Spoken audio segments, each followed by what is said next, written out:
Salve, salve, viajantes! Sejam bem-vindos ao canal Cortex. Quer saber como montei o meu canal? Curso completo no link da descrição.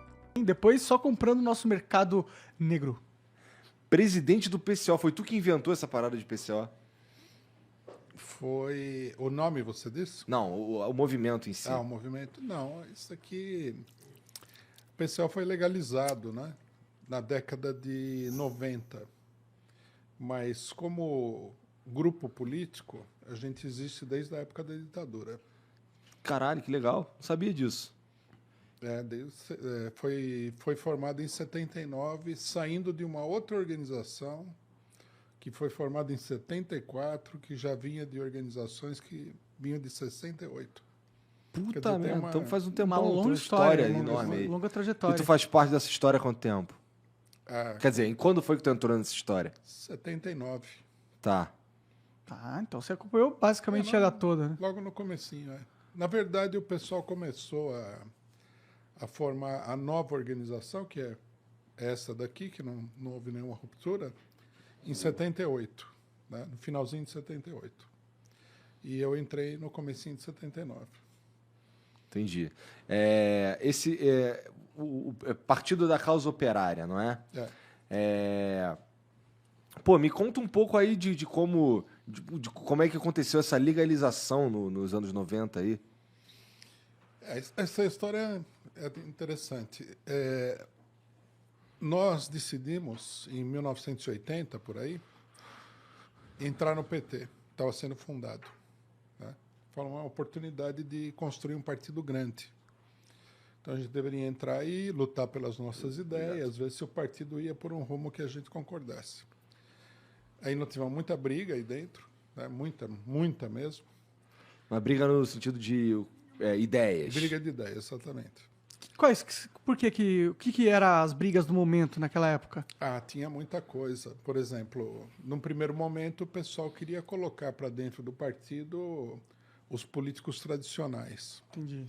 Né? Então a gente levou uma luta para impedir isso daí, foi relativamente bem sucedida. Né? A gente achava que o partido deveria ser um partido realmente de trabalhadores, onde o trabalhador tivesse o poder de decisão. Né? Daí nós não fomos tão bem sucedidos, porque se você olha o PT hoje, você vai ver que ele é dominado por uns engravatados, Sim. Não é pelos operários da fábrica, nada. Nós propunhamos que o partido fosse formado a partir de assembleias sindicais, no ABC, por exemplo, tudo. A direção do PT, que é mais ou menos a mesma de hoje, rejeitou. Não? Uma parte está no PSOL agora. Nós discutimos o programa, né? Também teve muita divergência. Eles não queriam colocar o problema do socialismo no programa, não queriam colocar o governo dos trabalhadores, não colocaram no primeiro programa.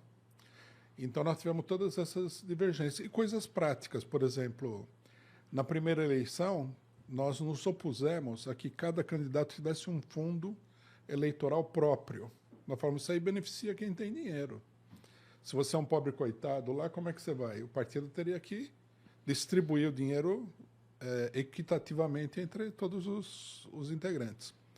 Então nós tivemos várias dessas coisas, né? Várias mesmo. E aí a nossa briga com o pessoal que dirige o PT hoje, Lula, Zé Dirceu, etc., chegou num ponto na eleição de 89, né?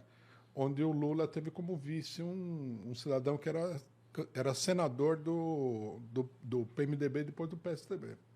Nós nos opusemos a isso. E aí eles fizeram uma coisa muito estranha na época, que era o seguinte, falaram, nós vamos agora regulamentar as tendências internas do PT. Quer dizer, depois de 10 anos que o partido já existia, e eles falaram o seguinte, só que tem uma coisa, a tendência causa operária não vai ser regulamentada. Aí nos excluíram, aí teve todo um... Mas teve uma justificativa plausível para isso ou era só um jogo de poder?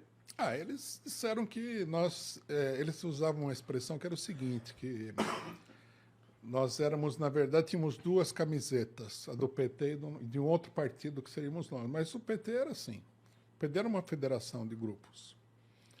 era ilegítimo alegar isso daí depois de 10 anos. Né? Alguém queria dominar o PT, né? Alguém queria ser o comandante do PT naquela época. Eles queriam isso. Centralizar o poder Eu deles. acho que mais eles queriam impor uma determinada linha de conduta política, que é o que acabou vigorando. Você vê que o PT, depois da primeira eleição, ele foi ampliando o leque de alianças, foi se juntando com todos os partidos tradicionais, eles queriam ir por aí. E era uma pressão muito grande, porque, lógico, tinha muita gente que queria usar o partido como um trampolim.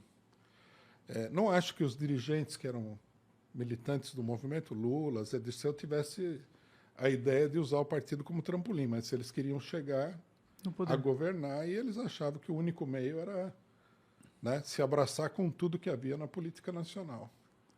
Talvez eles não estivessem errados, né? Só que eles talvez também não estivessem preparados o que significaria para o próprio partido.